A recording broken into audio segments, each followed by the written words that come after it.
Hello friends, मैं संध्या शर्मा। रावण अभी भी जिंदा है। अभी हाल ही में दशहरा गया।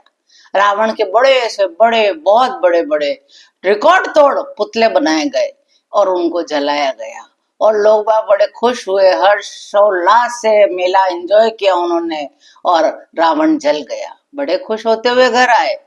हम हर दशहरे पर रावण का पुतला बनाकर जलाते हैं और हम सोच लेते हैं कि रावण का खात्मा हो गया। पर क्या असली रावण का खात्मा हो पाता है? असल में रावण आज भी हमारे भीतर समाज में कई रूपों में जिंदा है। जब अहंकार हावी होता है वही रावण होता है। जब हम लोग या लालच की प्रवृत्ति से अंधे हो जाते हैं तब रावण वही होता है।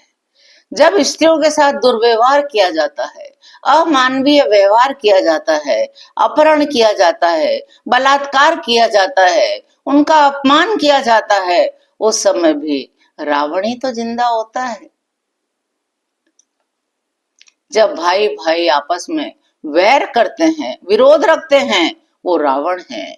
जब सत्ता का दुरुपयोग होता है तब रावण जिंदा होता है। जब रिश्वत देकर के न्याय को दबा दिया जाता है, अपने बच्चों से जो माता पिता या माता पिता बच्चों से जब दूरी बनाने लग जाते हैं, एक दूसरे को बोझ समझने लग जाते हैं, बूढ़े माता पिता बोझ लगने लग जाते हैं, तब रावण ही का तो व्यवहार दिखाई देता है। जब झूठ, कपट और घमंड इंसान पर हावी हो जाता है, उस समय कौन? रावण ही तो जिंदा हो जाता है।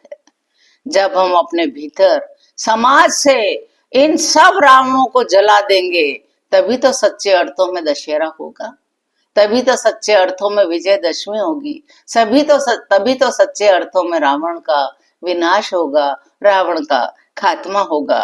राम केवल मंदिरों में ही नहीं, राम तो तब जिंदा होंगे जब हर व्यक्ति के भीतर का राम जगेगा और हर दुर्गुण रूपी रावण का खात्मा होगा।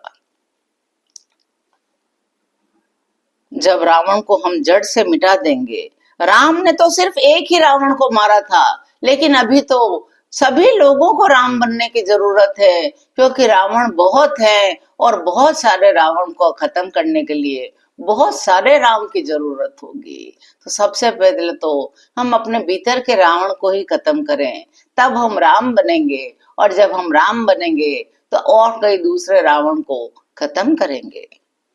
जब बहू सास का अपमान करती है, बेटे माँ बाप को बोझ समझने लग जाते हैं, तब दोस्ती में विश्वासघात होने लग जाता है, जब गरीबों का हक छीन लिया जाता है, जब व्यक्ति राम माफ कीजिएगा, जब दोस्ती में विश्वासघात किया जाता है, जब गरीबों का हक छीन लिया जाता है, जब मेहनत कशी लोगों को उनकी मेहनत का पूरा फल नहीं मिलता, बिचौलिए बीच में ही उसे हड़प कर जाते हैं, तो हम देखेंगे इस तरह चारों ओर रावण ही रावण नजर आते हैं। पुतला जलाना बड़ा आसान है, परंतु अपने भीतर के उस सर्व समाज के, इस स्वयं के भीतर के इन दुर्गुणों का जब तक नाश नहीं होगा तब तक रावण जिंदा है। कहीं न कहीं किसी न किसी रूप में रावण जिंदा ही है। मात्र ये जो दशहरे का त्योहार है, ये एक दिखावा ही बन गया है। इससे समाज का कोई लेना देना नहीं है, ये खाली पैसे फूंकने वाली बात है। ये लोगों का मनोरंजन होगा, लोग जाएंगे, घूमेंगे फिरेंगे, नए वस्त्र धारण करेंगे, मेले में चाट पकौड़ी खाएंगे और घूमते हुए फिर आ जाएंगे। उन्हें ये नहीं पता है अभी तक कि जिस रावण को हम जलता हुआ देख कर आए हैं वो अभी भी हमारे भीतर जिंदा है।